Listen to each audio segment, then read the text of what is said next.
Bear is a franchise full of many interesting little tidbits, but instead of talking about the facts that would actually help you, I decided it would be fun to talk about 15 facts in Bear Alpha that are completely and utterly useless. Starting off with the first one, do you know that Green Viking and Red Viking are slightly different in design? Aside from the colors, for whatever reason, Green Viking doesn't have an outline while Red Viking does. And speaking of random and pointless changes, did you also know that Morris is slightly pixelated compared to the regular bear?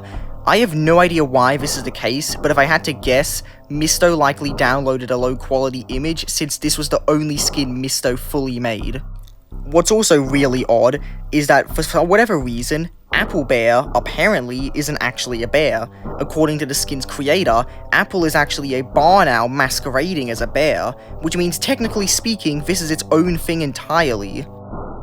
As you all know, Deluxe Ito is for whatever reason the only Deluxe skin whose idol does not change at all. Or does it? For whatever reason, the Deluxe version of Ito actually has these weird spiral effects that are also there when the skin walks. I have no idea why this is, but it just is. Probably based off of description, to be honest. As you know, Club Bear is one of the few skins in Bear Alpha that has no description, but for whatever reason, in the Deluxe demo, Club Bear does have a description being E+T. Apparently this is a Club Penguin reference, and activates some kind of snowball thing, but I haven't ever played Club Penguin sadly, so I don't really get the reference too much.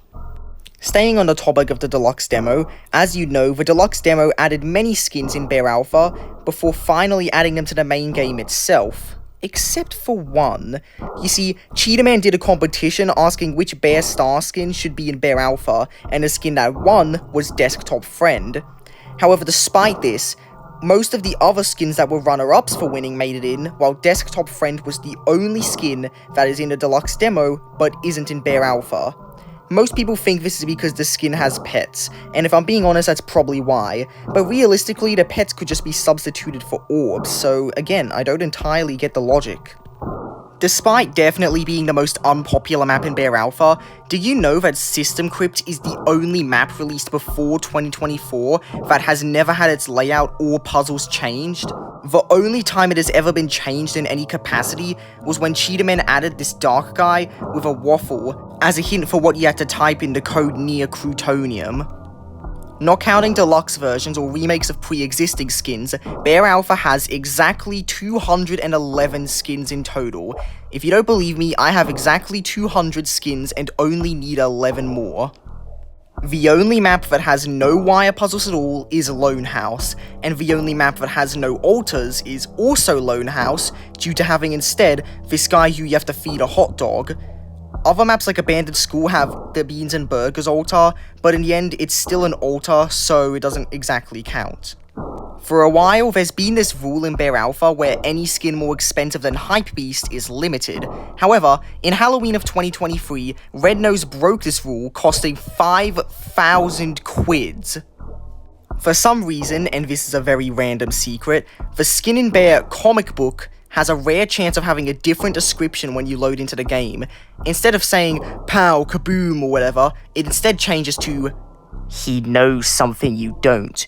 Which is just one of the most random things I've seen in any video game. Like, I don't know why it's the case, but it just is. Rusty is the least expensive skin in all of Bear Alpha, only costing 125 quids. The skin Checkered is a close second, only costing 150. In Bear Star, though, a skin that's just the regular zombie with a black shirt breaks this record by a lot, only costing a singular quid. As you all know, Bear Alpha's puzzle piece badges have one thing in common: the icons for them all feature Whitey's face. But apparently, one of these puzzle pieces didn't quite get the memo that Whitey looks a little bit different now, because the blue puzzle piece badge still has the old Whitey. This isn't because Cheetah forgot or anything. According to him, the Roblox app literally refused to let him change it, so it's just like this forever now. Speaking of badges, one very popular badge is the How Far is the Light Year badge, which is in Anamoya and is how you get the skin Ito. The skin used to have this as its icon, but around 2022, the icon was changed to this, which is a much better icon if you ask me. But why was it changed? Well, let's just say, the picture of the badge has a disc on it by Kanye West, and Kanye West is pretty controversial. Therefore, Cheetahman changed the badge, and considering how controversial Kanye is, I can't really blame him. But if you thought those facts were useless and/or intriguing, I have one so useless, so obscure, so crazy, that I believe I was the first person to ever discover it. Because, guess what?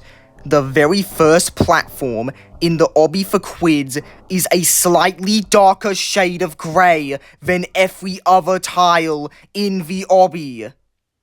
Anyways, that's the end of the video. If you enjoyed, please like and subscribe.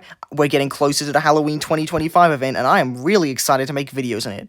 Anyways, goodbye. LOL.